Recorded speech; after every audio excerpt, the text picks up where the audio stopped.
So please samahan nyo ako.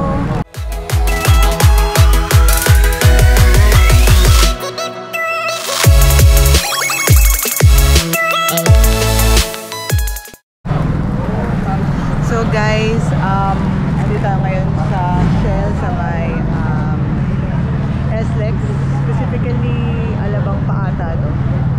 Part pa yata to ng Alabang, hindi pa ng San Pedro. Anyway, meron tayong Ducati ride for today because it's a holiday. And ang ride natin ay papuntang Balok-Balok sa may Lipang. First time po pupunta doon, kaya i-explore natin yung ride na to para naman makita nyo kung gaano kaganda sa lugar na yun. Ito ang mga motor guys sa ating ride today. Ito ay multistrada na luma. Ano? 1260. Ito yung mga ginagamit ng mga nag-off-road before o yung mga nag-enduro. Dalawa silang lumang multistrada. Of course, we have a scrambler. Ito yung bagong scrambler. Yan. Ito, scrambler icon. Ito, lumang scrambler. Luma din. Pero alam nyo, pag hindi kayo ganong what do you call that? Technical? Pagdating sa mga motor, parang hindi naman ganun kalayo yung mga itsura nila. Pero kung detailed ka person, makikita mo agad yun na, okay, ito yung bago, ito yung luma. Or kung, kung aware ka sa mga models ng Ducati. So, going back, ito icon din, ito bago. Yan, puro scrambler dito. Ito bago to. Basta may SCR na ganun, bago. So usually ang ginagawa kasi ng mga tiga Ducati pag dumarating yung mga motor, pinagtatabi-tabi nila yung mga same model para magandang tignan. So itong hilera na to, puro mga naka-scrambler. Tingnan nyo, pare-parehas pa nga ng may mga bago. Ito kay Ate Crito, may Rebels na bag. Ito Street Fighter. Bagong kabit to. Binili namin nung sale. 56% off. Pero pinakabit namin. Ang mahal din magpakabit. Clutch window ang tawag. So we have here the Panigale. Panigale line here. Medyo di ako gano'n. Ayan, shout out! Okay, so meron na po silang visa. Dito po talaga sila. Nag-ride po talaga sila. Wala pong kasamang babae. Puro lalaki po sila. Ayan. Mga Ducati boys. So, ito, mga, iba-ibang style na lang ang ginawa nila. May mga sticker, katulad nito, ibang color. Tapos, may V2, may V2, may V4. Ito, another Street Fighter in red. Ito, yung dating kulay ng Panigale V2, color white. It's very unique, I think. Kasi bihira lang yung V2 dati. Ito, naka full 6 carbon po. Maganda, pero kung magkakapanigale ko, V4S na, pero matagal pa yan. Street Fighter in red. Another unique color. Yan si Kuya. Ganda nung color, no? Green. Tapos another black, another Panigale. I think this one is a V4 na naka full 6. May mga bisita tayo, of course, different brands. Ito, kasama natin to. Pumapayag naman ang Ducati na may sumama ng mga ibang brands sa ride namin, pero usually yun, katulad nito, nasa labas sila nung lineup. We are other brands are welcome to join, of course. Dati nakasama na rin ng Rebels sa iba-ibang brand yung gamit nila. Sumama sila sa Ducati ride. Of course, pag Ducati, iba kasi yung experience. First of all, may valet parking. Iwanan mo lang yung motor mo, sila na magpa-park para sa'yo. Kaya ganyan kayo sa parking. Pati sa mismong venue, pwede nilang gawin yan. Iwanan mo lang yung motor mo sa entrance, sila na magpa-park for you. But if you don't want them to do that, pwede rin. At the same time, basta official ride ng Ducati, free ang food, may pa-t-shirt pa minsan. So, iba yung experience, kaya pag may Ducati ride talaga sumasama ang mga Ducatista. Iba rin yung, of course, yung feeling na kasama mo mga kapwa mo Ducatista. Here Here we have a Panigale V4S. Yan, V4S. Ito yung motor natin. V4S na Multistrada in gray. Lahat ng naging Ducati ko, Scrambler 1.1 and the Street Fighter, walang red. Hindi ko alam. Gusto ko na may color na red, pero I don't want to buy a Ducati red. Gusto ko ay gray or other colors. Boss Jason of JYP Racing. Hello. Yan. So visit their shop if you have time to see so many bikes there. And service, meron sila and meron din silang gear. Sa may Pasay lang to, tapat ng World Trade. Going back, so ito yung ating gamit. Yung gamit ko, napa-carbon ko na siya. Ayan, carbon na siya. Iba na rin yung windshield. So, marami na ako na bago dyan. Of course, yung ilaw natin, bago din. Hindi na ganito itsura ng stock. I will try to see kung pwede ko siyang pagtabihin. Wait. Yan. Magtatabi ko ng picture. Yun yung stock. Ito, isa rin to sa mga pinangarap ko noon. RS. And I believe this one is discounted now. Ito yung latest na RS. Ang ganda ng tunog niya. May mga dumarating pa. So ito V4S. Another V4S na iba na yung color. Ito iba na rin ang color V4S. So kung mapapansin nyo ang mga ginagawa ng mga Multistrada and ng ibang model din is pinapalitan nila, nilalagyan nila ng decal para very personal and customized yung mga motor nila. Ito, bagong color din. Ito, lumang Multistrada. Makikita nyo yung big. Yan, yung big. Tingnan nyo Ayan. Yung big. Yung big ang isang pagkakaiba talaga ng mga Multistrada. So, we also have some Multistrada there. Bike Speak. So, dito yung area ng Multistrada. Dami, no?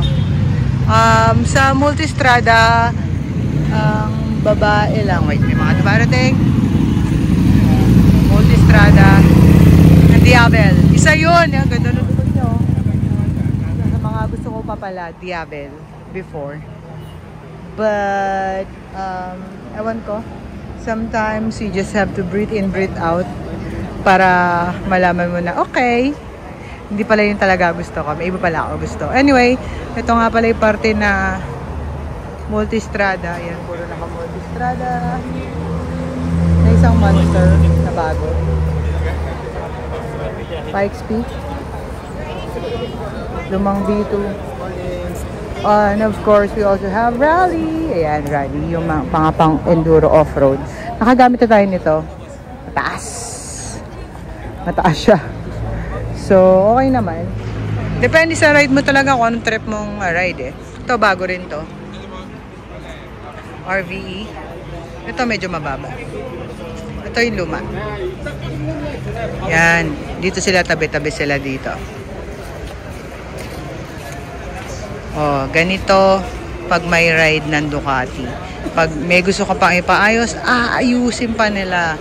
Pag actually, nung one time pinark nila yung motor ko, tapos sabi nila, ma'am, parang may something doon sa motor mo, parang yung gulong ay malambot. So, binombahan pa nila. Kasi, meron silang mga mechanic dito na kasama, tapos may backup din para kung meron mang ma-aksidente or masiraan, merong kasama dito na tiga Ducati mismo. Ganon ka sarap sumama sa Ducati ride. Anyway, this is a Diabel. Yung sinasabi ko na gusto ko. So, magkakatabi sila dito. Dalawa sila naka-Diabel dito. Wala yung gusto kong Diabel, yung bago. Ito, isa sa mga tinitingnan nila kanina. How much? Ayan na, may vlogger tayo. Oh, Korean. Saan? Sa'yo? JYP? Oh, kita mo, meron daw sa JYP. Kasi nga marami silang tawag doon, parts doon and accessories for Ducati and other brands as well. Alam nyo guys, ito, isa to sa pinakalumang Ducati na nakita ko. Yun nga eh. Ito, naghahanap nga ako ng makakapag-explain sa akin eh. Eto, ikaw ang owner, boss? Yes. Ayan, si sir. So, anong masasabi mo sa motor mo, boss, na hindi ko alam malamang? Okay, this one doesn't have any digital component. Okay. So, it's you, the engine, and the road. So, skills talaga yung kailangan. Tama, dito. tama. Right? And then, mahilig ako sa classic. So, dry clutch, trademark na. Wow, dry clutch. And then, 2010 model. But the thing is, nung nabili ko to, 3,000 kilometers lang. Bagong-bago. Oh, ito yung pinaka-trademark talaga. Dito nagmula yung engine ng Street Fighter sa mga S4R. Ah, okay. So, plus yung naked niya, siya yung nag-umpisa ng super sport na ano. May S4R, may S na sports, meron ding S2R, but this one is the higher end. Ano yung buong pangalan niya? Monster, Ducati Monster S4R. Tsaka ang taas, yan ang CC niya, 1199. Ang taas, ano? Ayun! Ducati Monster S4R. First time ko makakita na S4R na Ducati Monster, guys. So, ito yung mga pang-collection eh. Ito yung mga collection. Oo. Bihirang-bihira ka na makakita ng ganito, sir. Ang layo na ng itsura niya sa mga bagong Monster. And ano to talaga to? Ito yung sinasabi ni boss, hindi siya digital. So, ito ay more on skills, hindi more on features sa motor. Talagang kailangan marunong ka dito no? Siya nag-a-adjust na ng engine performance. Pero actually may mga riders, lalo na yung mga OG riders, ito talaga trip nila. Ako, classic ako. Oo. Hindi talaga, mas na-appreciate nila yung mga ganito kasi sa mga bago. Yung ikaw ang magdadala ng motor. Oo, tama. Kasi yung mga motor ngayon, ang dami ng tulong no? Makikita gaano kagaling. Kagaling, totoo yun. Banking. Oo, lahat. Kasi karamihan ng features ngayon wala pa sa mga ganito. Kaya dapat marunong ka talagang magmotor. Hindi pwede yung nakabili ka lang. Iba. In fairness May iba ka ba Ducati buko dito, boss? Dalawa S4R to Ay, talagang gusto niya ang S4R. Isang 1000cc. This one is 1200. Matataas pala talaga displacement ng Monster dati. Oh, yan. Okay, big bike medic. Kaya pala tindi. Ito guys, nagbobomba pa sila ng motor dito. Ganon ka-special sa Ducati. Mamaya, tawagin natin. Ito naman ang next natin feature. Kakaiba. Tinitingnan nga nila kanina no? Oh, sipag ni Kuya, di ba? Nagbobomba pa Ay, briefing na daw. So anyway, ito ibang motor. Yan guys, ganito kami karami ngayon. Diba? So briefing na, puntahan natin mga tubig na napabayaan. May libreng tubig din kasi si Ducati guys. T-shirt natin.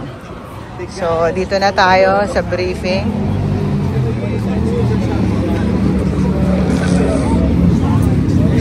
Ito mga kasama nating babae today.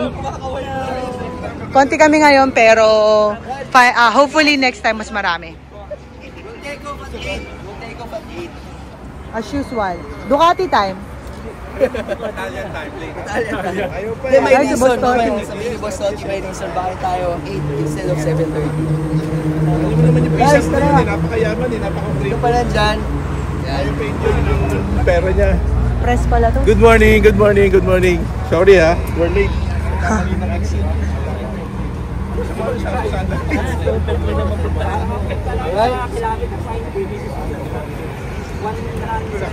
Alright guys, so good morning. Good morning. And thank you for being here in the annual Ducati Philippines National Heroes Day, right? Guys, palakpakan natin sarili natin. Yes. Thank you. So, nag-exceed tayo sa expectations today. We were expecting para ang mga nag-sign up nasa 70 pero parang 80 plus na yata tayo ngayon. So, thank you very much. And we welcome may mga other brands tayo na guest today. So, welcome po kayo sa Ducati Ride, no? Yung mga nag-ride ng other brands. Huwag kayong mahiya sa amin. We all have the same passion for motorcycles. So, but as always, how we do it with Ducati Philippines, we always pray muna for everybody's safety kasi syempre we all want to go home safely to our families. Let's put ourselves in the holy presence of the Lord. Lord, thank you for this wonderful day, Lord God. Thank you for this opportunity, Lord God. You brought us together, you gathered us, Lord God. Lord, i-guide niyo po yung aming mata, yung aming kamay, yung aming gagawin while we're riding, Lord God.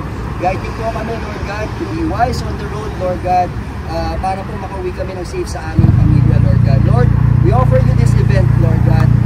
May we glorify you in everything that we do, and in every people that we talk to today, Lord God, may they see you in us, Lord. We offer you this day. In Jesus' name we pray. Amen. Alright. So, we're going today, breakfast ride natin. Sobrang ganda ng lugar. Sa bahay, Balok-Balok. Okay? So, if you have Waze or Google Maps, type nyo lang, bahay, Balok-Balok Restaurant.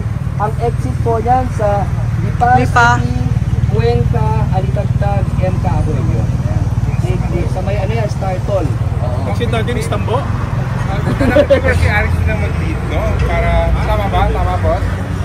So, syempre nasa ano tayo ng DCS, nasa teritoryo tayo ng DCS, and of course, kapag Batangas, St. Aris, Luwansi is the man, president of DCS. Siguro mga 3 kilometers away. Single track siya, sa zigzag. Tapos may mga trees left and right. Tapos alam mo na, may mga dahon-dahon, basa, lumot. So we need to stay in the middle of the road kasi yung left and right, puro lumot. Okay? Tapos, pag malapit na tayo doon, we have to, pagdating sa top, we will make a sharp right. And then after, I don't know, a kilometer, we have to turn left to where Balok-Balok is. Pag left natin, makikita nyo ang ganda ng water. Nasa taas tayo. Tapos makikita nyo yung downhill ganun. So, first gear lang, tapos i-drag mo yung front and rear brake mo kasi talagang parang trail downhill talaga. Pero, semento siya. Pero syempre, since umulan, I'm sure may konting dumi-dumi. So please, huwag bigla-bigla yung preno. Sa taas pa lang, i-on nyo na yung brakes mo. That's okay, rear brake, guys. Yeah. Don't let it go to speed. So, ayun, everybody has, ano naman, no? Kinakaririn video.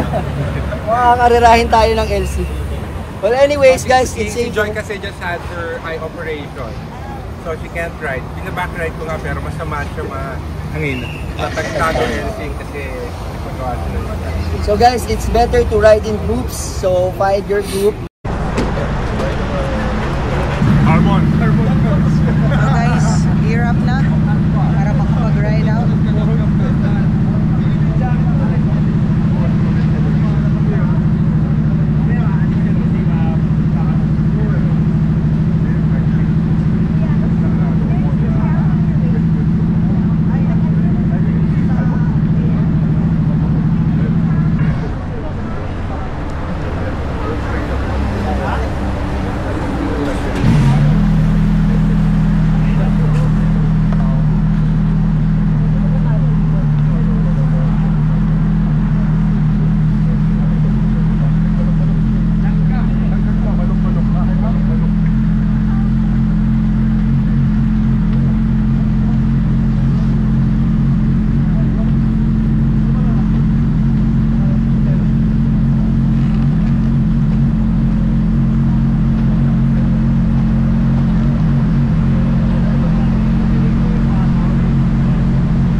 Medyo alanganin yung parking dito, mabato na.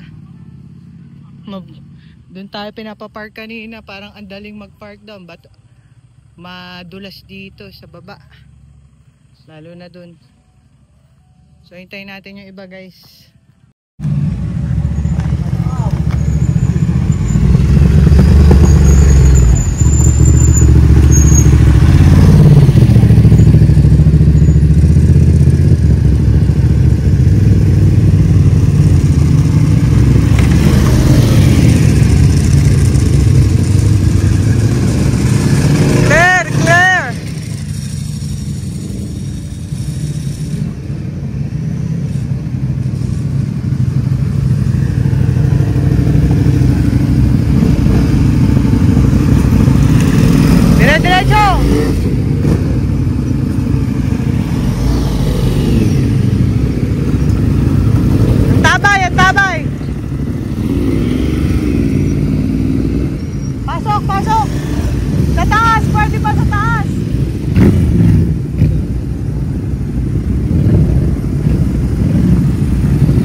Lorenzo, papasok!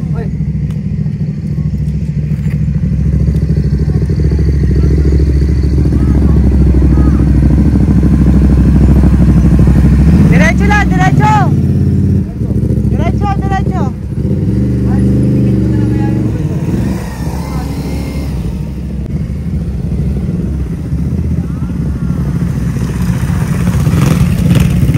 Ito pa, ito pa!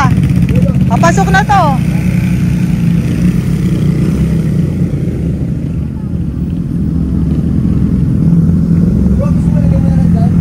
Alanganin nata dyan ah.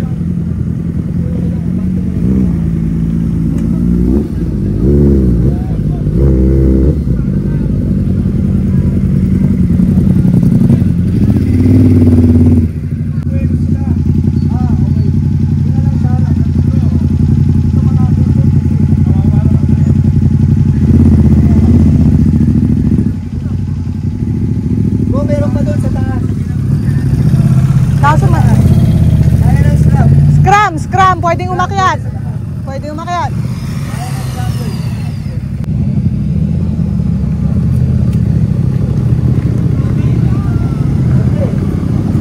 Pwede, pasok! Diretso, diretso! Diretso!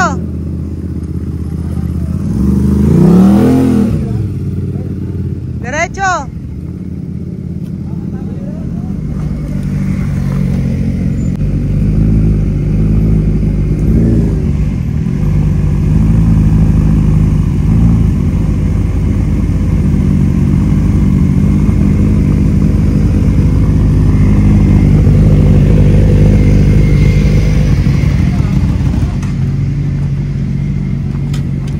Pagod ka, no?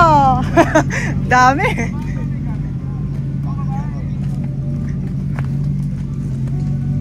Kunin ko na yung gamit. So, ito yung iba, yung mga scrum, yung mga kaya rito.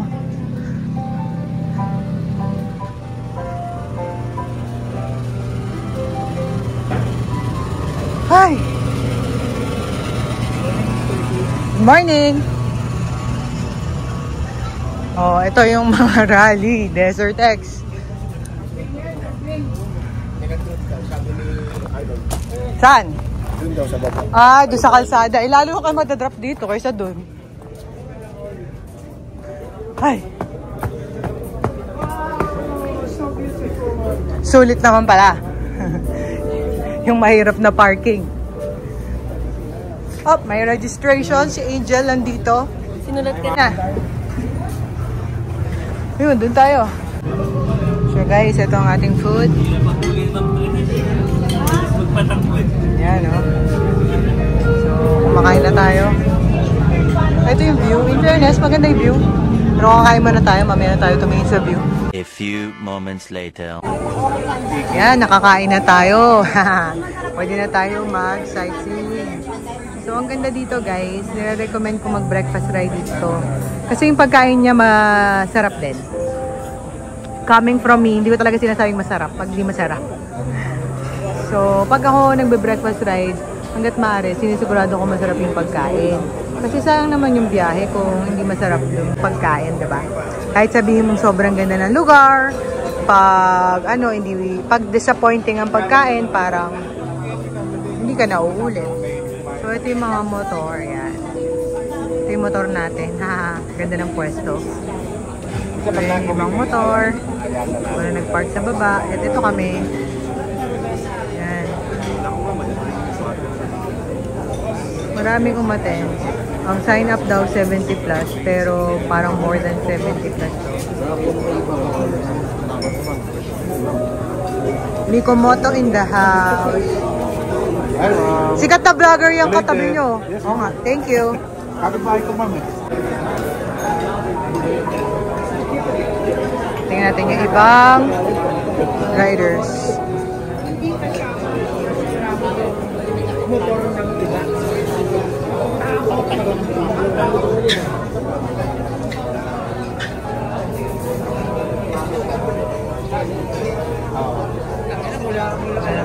Iba dito na napunta kasi masikip na. Ay, maganda nga yung view talaga dito. In fairness, pakita ko. Check our room, sabi. Yan na. Mga ibon pa. Siguro dati pwede kang pumunta dyan. Maganda yung simoy ng hangin, malamig. Hindi siya mainit. Iba usually pag nasa tabi ka ng dagat. Or ito pala lake. Mainit. So, hintay lang tayo ng konti hanggang sa makapag-breakfast na ang lahat at makapag-ride out. Yan. Pauwi na tayo, guys. Kita nyo naman. Inaayos pa ng mga tiga Ducati. Mga motor. Boss AJ, bye-bye! Happy birthday ulit! Bye, kuya! Bye! Take care, alright? Yup. Pagod na sila, kuya. Pagod na, pagod.